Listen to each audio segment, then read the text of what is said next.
Ladies and gentlemen, this ceremony will begin momentarily. Please take your seats, silence all electronic devices, and refrain from flash photography during the ceremony. Thank you.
Ladies and gentlemen, please make your way to your seats. Thank you.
Ladies and gentlemen, please welcome Speaker Nancy Pelosi, Senator Mitch McConnell, Senator Charles Schumer, Representative Kevin McCarthy, and the 53rd Speaker of the House, the Honorable John Boehner.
Ladies and gentlemen, the Honorable Nancy Pelosi, Speaker of the United States House of Representatives.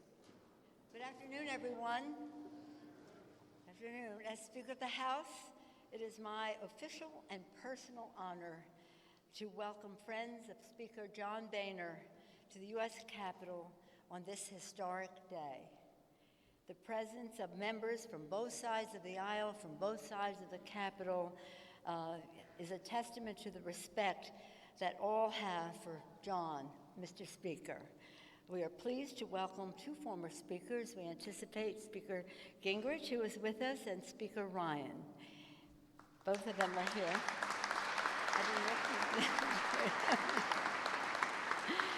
And we warmly welcome and extend our gratitude to Debbie, to Lindsay, and Tricia, and the entire Boehner family for sharing John with this Congress and with our country.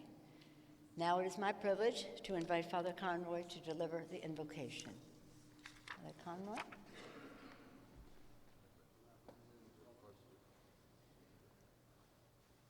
No, we do the invocation. Okay.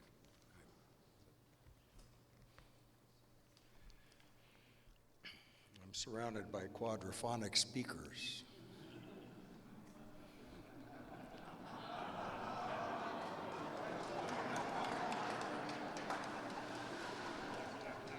Dear God, we give you thanks for the proceedings of this day and for Speaker John Boehner and his place in history as the 53rd Speaker of the People's House.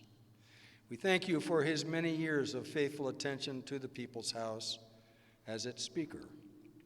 Our nation will always be grateful for his leadership and aware of the important contribution Speaker Boehner made to the greatness of our nation. Bless our time here together on this joyous occasion. In the course of these ceremonies, may all be reminded of our shared citizenship and the importance of public service in the advancement of our experiment of constitutional democracy. May all that is said and done here be for your greater honor and glory. Amen. Ladies and gentlemen, please rise for the presentation of the colors of the United States by the U.S. Capitol Police Ceremonial Unit and the singing of our national anthem by Master Sergeant Robert Boehner and the retiring of the colors.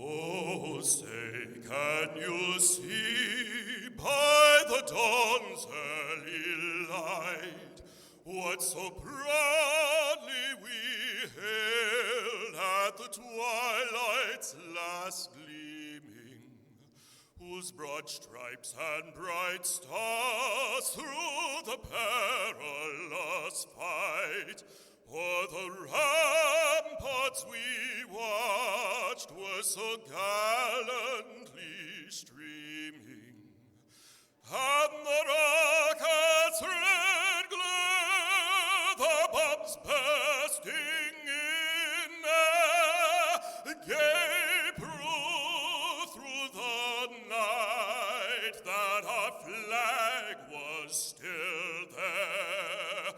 Oh, say does that star-spangled banner yet wave o'er the land of the free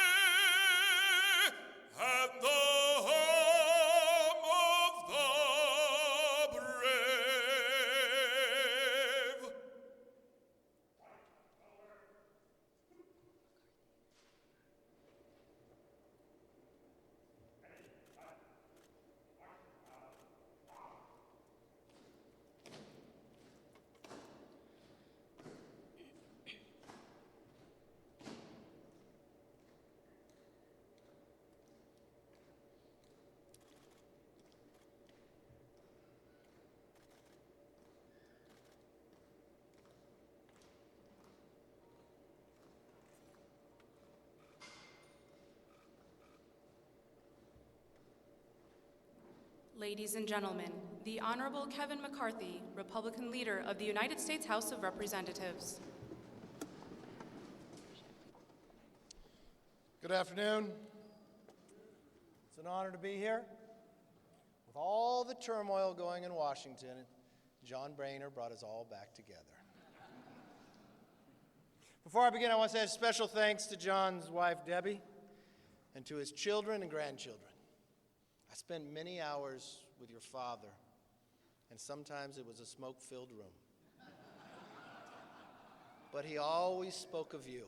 He always spoke of you. From the earliest days, the Capitol building has showcased America's values through art.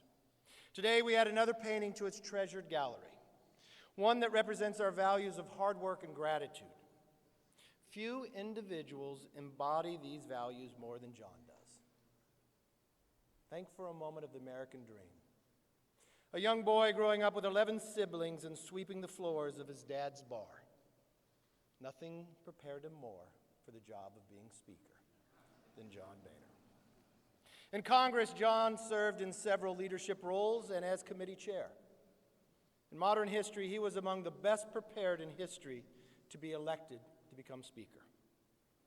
And this preparation served John well and our country. History will be very kind to this man. From the time John received that gavel from then former Speaker Nancy Pelosi until this year when I had to return the gavel, because of John's leadership, the federal government was spending less in discretionary than it was when John was first handed the gavel. Now, I don't know if that will ever happen again. It has already been broken. John also secured new educational opportunities through charter schools, underprivileged children in D.C. and across the country. And John showed his love for freedom by commissioning the Freedom Foyer for the Capitol, which includes a bust of William Churchill. He did these things all while bringing new groups of members into the Republican conference and skillfully managing the diverse views and personalities. You know who they are. I saw this firsthand when we worked together to earn the trust of the American people to lead Congress. I spent a lot of time with John, and I will always be grateful for the opportunities he gave me. I met John the very first time as a young staffer when he was on the Oversight Committee in Lumberton, North Carolina, in a contested election, and we became friends. When I first got elected to Congress as a freshman, I remember John calling me into his office when he was minority leader, and he wanted to offer me the job of being the platform committee chair that year. I remember turning to him and asking him, did I do something wrong? He gave me a day to think about it, and I took the job. Then when he called me back and said, we're going to win the majority, but I want to work with you, and I want to develop a project that would actually make a pledge to America on what we promised we would do and what we would carry out. John was right. America was hungry for that. See, I remember taking John to the very first Tea Party rally. It happened on Tax Day on April 15th. John heard something that others were not hearing across this country, and he wanted to make a pledge that we would govern differently. He was right. We captured 63 seats that year, and John became the Speaker of the House. If you look at this career, there's a lot of victories and there are some stumbles. Our life is like a book, and there are times in a chapter when we stumble that may be the end of that chapter. There's many that would have left or retired through some of the struggles that John endured. You never seen him complain. He always had that smile on his face, and he endured, and he rose to occasion that many did not think possible, to recapture the House, but not just for a party, but for a republic and a country. And I applaud you for the work you have done. In John's case, of what I learned in all those days of being Speaker, and some were tough, John has the patience of Job. For Job, that meant suffering and yet never cursing God or losing faith in him. In John's case, that suffering was guiding our party and country in a new direction. But John never lost his faith in God, his country, or his party. Along the way, there has been a few tears.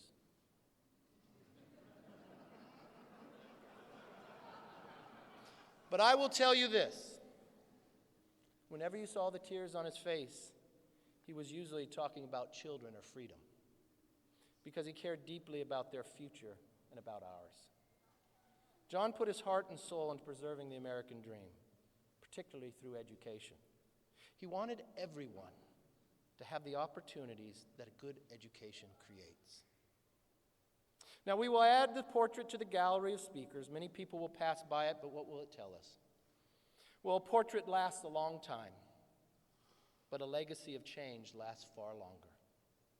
In fact, it grows from generation to generation. It's like compounding interest or a snowball rolling down a hill. John, your legacy is right here in the people's house. This portrait is more than a tribute to one man. It's an internal reminder of the values he stood for: freedom, hard work, and never quitting. Those are the same qualities that Theodore Roosevelt spoke of in the famous Man in the Arena, and John lived up to them. The portrait speaks to us as clearly as when John would speak to us from the floor of the House. It is the same message we would hear when he would comment about maybe our crooked tie or our wrinkled suit jacket. It is the same message that serving in this institution is a privilege. Representing the people is the most sacred responsibility an American can have. John took pride in how he appeared before the American public, because he took pride in them. He was proud to be their representative, and he showed it. He understood it, the responsibilities that it entailed. This is what I hear when I'll walk by this portrait, and I'll take pride in knowing that the American people of what John stood for. I know John doesn't put much stake in fanfare. If you asked him, he never wanted this day to come. He did not care about a portrait. His approach was always to get to the point quickly and emphasize it strongly, like President Lincoln at Gettysburg. John could be brief, but make a big impact on people's lives. And for all of John's great accomplishments, from funding, from opening up and changing the VA, from transforming a country and listening to a voice others would not, there are some small things that still live on, like the Boehner birthday song. Fittingly, you may know that last Sunday was John's 70th birthday. So I would like to end with you joining with me in singing to John his birthday song, The Boehner Way. This is your birthday song. It doesn't last too long. Hey! I know your portrait and I know your legacy will last generations.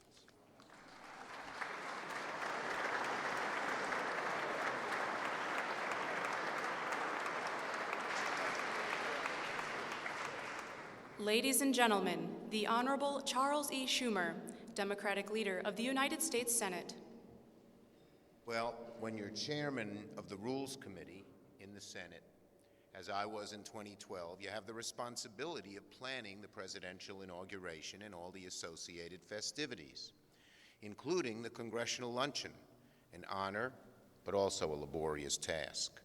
Without naming any names, several dignitaries had particular preferences about where they like to sit, when they like to speak, and how exactly they'd like their food prepared.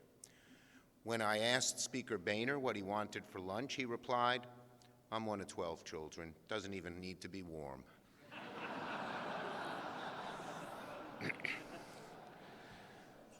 Despite rising to one of the highest offices in our country, John Boehner never forgot where he came from, and he carried that modesty and sense of perspective with him. Even the Speaker of the House can sing zippity-doo-dah at a press conference. As many of my colleagues noted, John wore his emotions on his sleeve.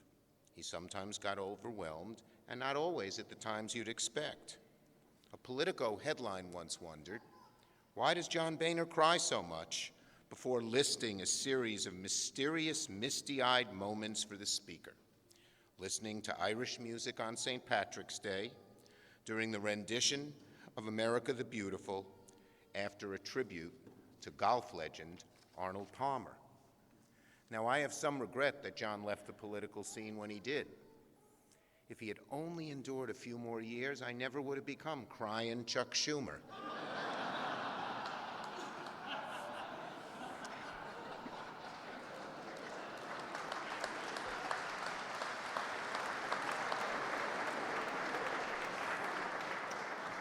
The president labeled me, initially it was this just parenthetical, fake tears Schumer, because I was weepy when we had a bunch of immigrants who were their families were being split up. I was on stage and I was teary-eyed, and Trump said, "I know Schumer, those are fake tears, he never cries." Well, actually, I share crying with John Boehner. It's well known in my family when I took my daughters 4 and 8 to see Free Willy. I started weeping uncontrollably when Willie escaped and got into the ocean. My daughters ran out of the theater. They never saw. So we have that in common as well. I'm not going to say Speaker Boehner and I agreed on most of the issues, or even many. Immigration comes to mind. But he always exercised humility, a sense of humor. He always understood the nature of compromise. He knew that in a divided government, you don't get 100% of what you want all the time. Sometimes he knew you don't even get what you want from your own side of the aisle. It's not hard to understand John's love of cigarettes, red wine, and the occasional serenity prayer. Now, I believe if his interest in legalizing marijuana had started earlier, he might have enjoyed an even more relaxing speakership.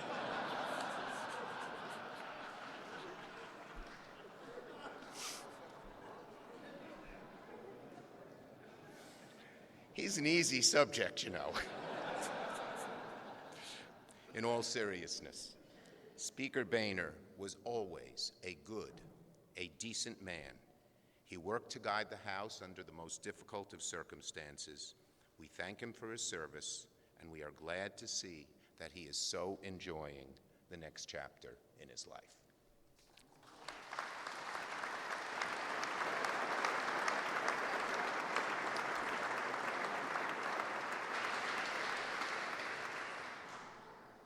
Ladies and gentlemen, the Honorable Mitch McConnell, Majority Leader of the United States Senate.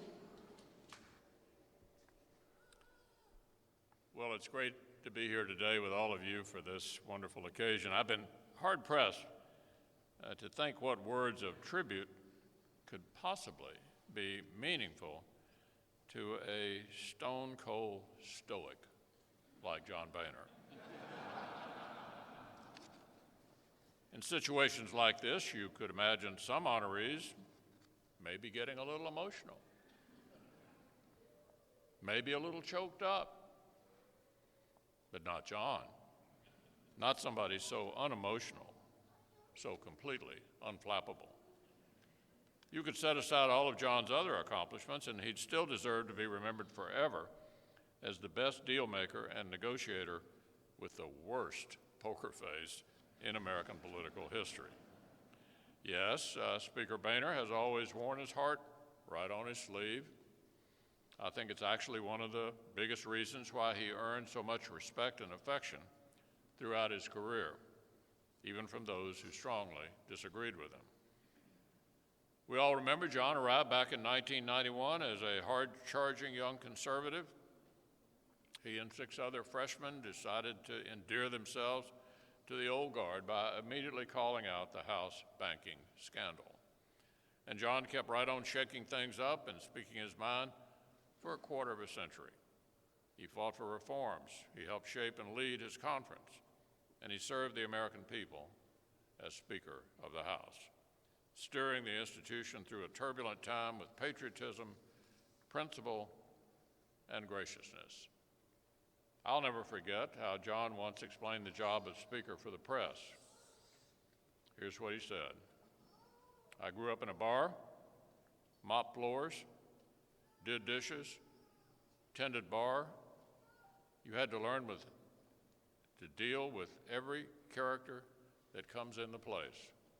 And trust me, I need all the lessons I learned growing up to do this job. That's the John Boehner magic.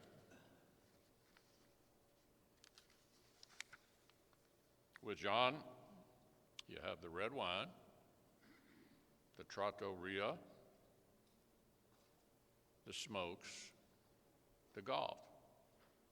In some ways, it's almost like a caricature of a powerful leader come to life, walked right off the page of some political cartoon.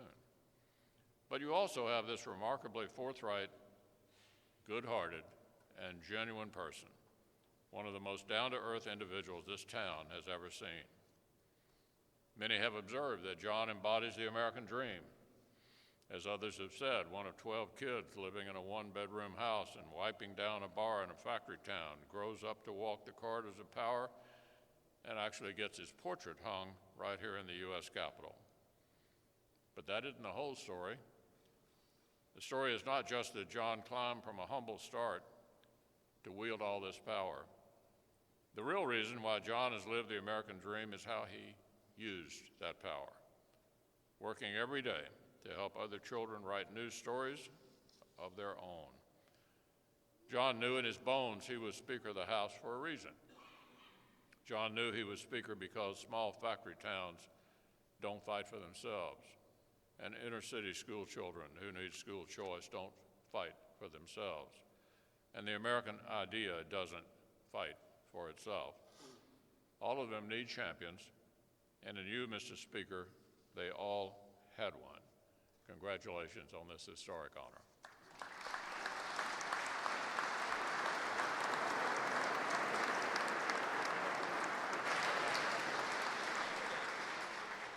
Ladies and gentlemen, the Honorable Nancy Pelosi, Speaker of the United States House of Representatives. Good afternoon again. Speaker Boehner is a great patriot who has dedicated his life to our country. It is only fitting that we celebrate his legacy here in Statuary Hall, this pantheon of American patriots, where great Americans are immortalized in marble and bronze.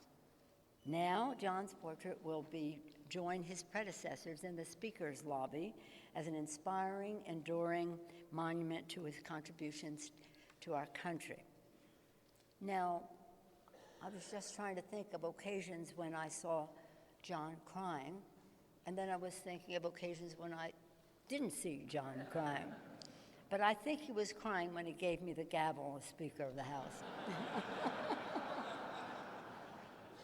Being the first woman speaker and all, it was emotional, wasn't it, John?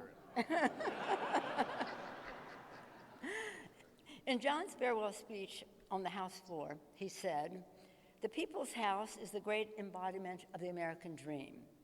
All of the speakers have addressed that aspect of John's life, of the Speaker's life. How appropriate that John served the Speaker of the House, because John is the personification of the American dream.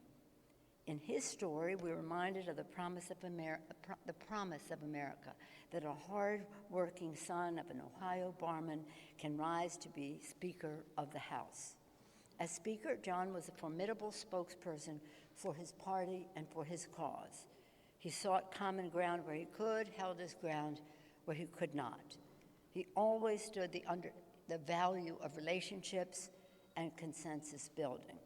He always was about something I advise other members to be.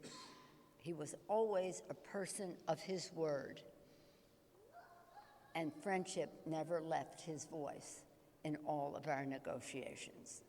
We will never forget how he worked with Ted Kennedy and George Miller, two liberal lions, under the leadership of President George W. Bush, to pass landmark education legislation.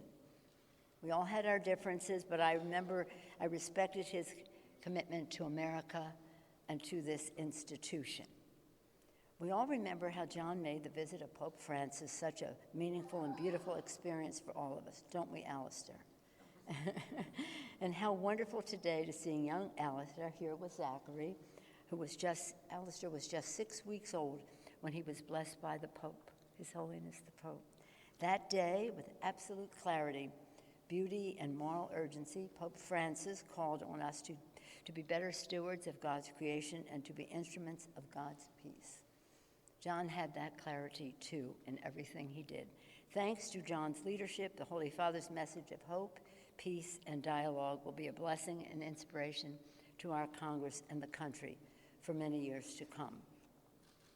In his farewell speech, well, not quite farewell, because we have another one now, but in that up-to-date farewell speech, John also spoke of the namesake of his home city, the great Roman general Cincinnatus, a farmer who answered the call of his nation to lead and then surrendered his power to return to the home he loved. John, the Congress, and the country have been strengthened by your decision to answer the call of our nation when you did. And now we wish you all the best as you enjoy your retirement. I don't know if that's quite the word for it. Now I have the privilege of inviting to the podium here Speaker Boehner's family to join in the unveiling of his portrait. And Debbie, thank you so much. And Alistair and Zachary are going to be joining us as well. The future. Here they come. Let us welcome the family to the podium.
Ladies and gentlemen, the Honorable John A. Boehner, 53rd Speaker of the United States House of Representatives.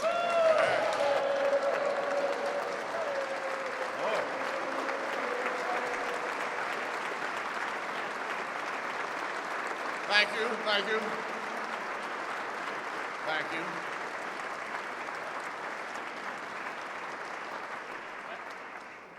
Well. What a lovely day to be back in the Capitol. I see Madam Speaker took care of me. She put a box of tissues down here just in case, which is, I don't know, we'll see how I do. Madam Speaker, thank you for hosting this event today, and I want to thank my colleagues that I served in the leadership with, and our distinguished guests, friends, and family. Let me just say thanks to all of you for being here today. Let me thank my family, Deb, Lindsay, Tricia, Jake, Dominic, Alistair, and Zach for being here and being supportive throughout all these years.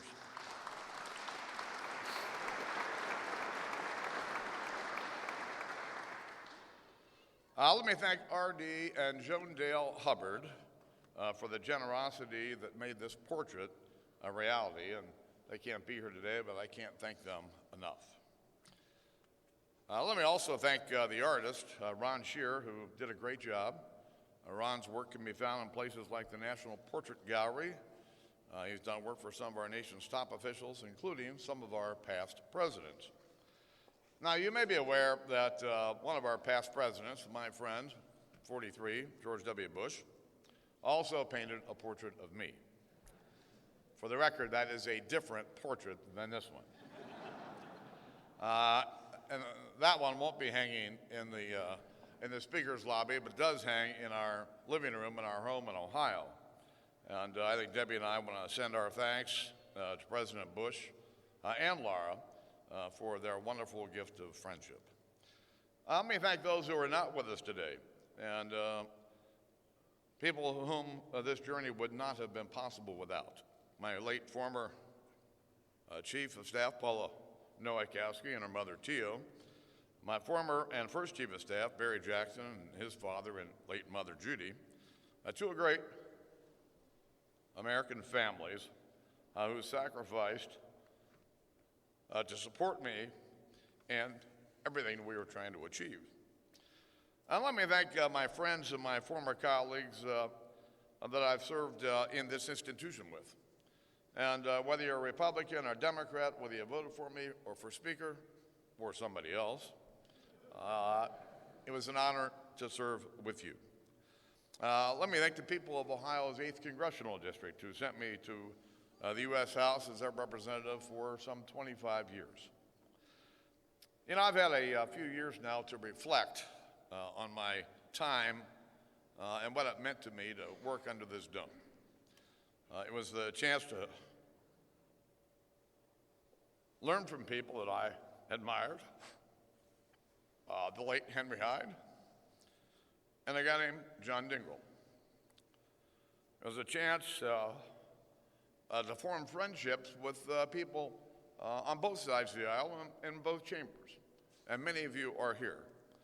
But real friendships and close friendships like that of my friends Saxby Chambliss and Richard Burr and Tom Latham.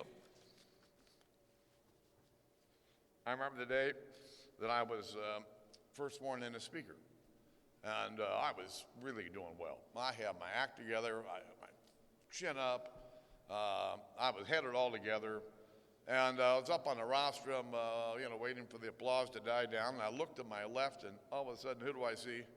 Chambliss, Burr, and Latham, my three best buds. Then it was over.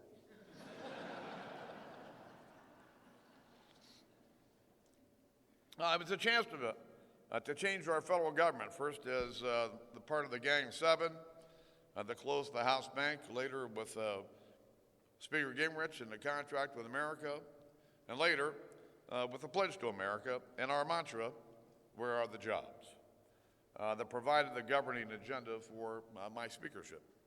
It was a chance to make law with people like Senator Ted Kennedy and George Miller, as Speaker Pelosi pointed out, two Democrat colleagues, where we were able to work together and find common ground without compromising on our principles.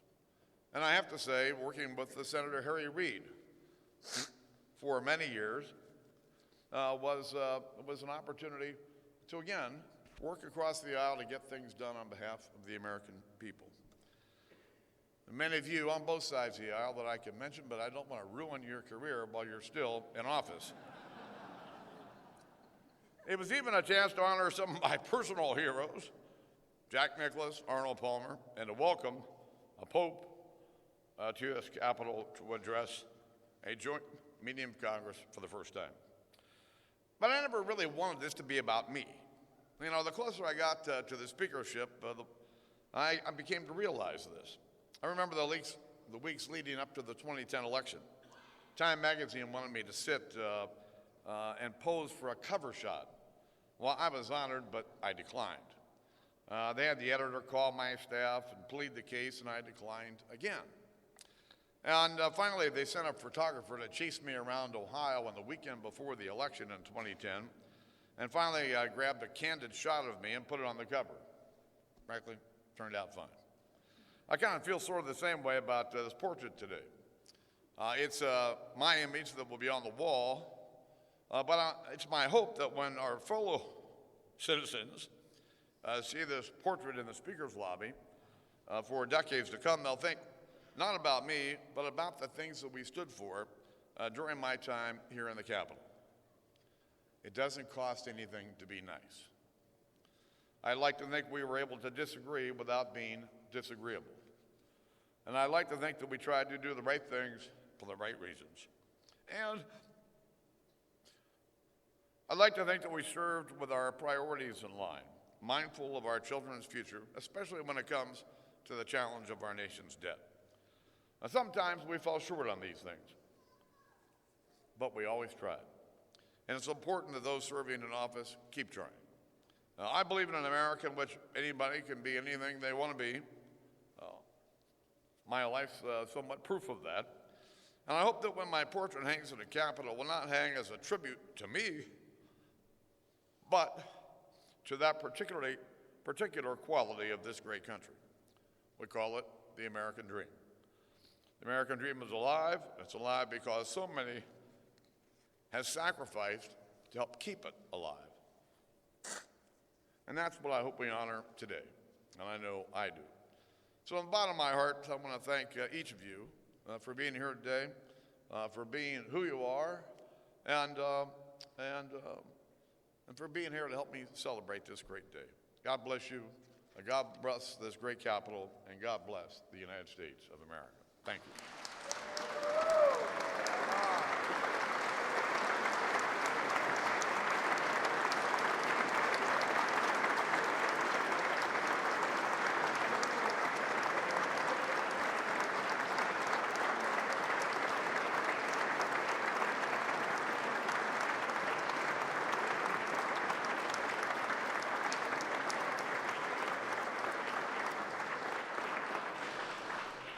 Ladies and gentlemen, please remain standing as Reverend Patrick Conroy, chaplain of the United States House of Representatives, delivers the benediction.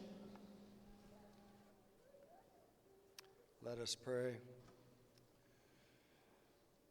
Loving God, we thank you that we have been honored to gather in this august place to honor the 53rd Speaker of the People's House. We thank you for all who spoke this day and ask that all might be inspired by the service of Speaker Boehner and all those who work in our nation's capital. May we stand ready to respond as we are able in whatever way we ought as responsible citizens. God, bless our Speaker, our friend John Boehner. Bless the Congress he so honorably served in, and bless the United States of America. Amen. Please be seated.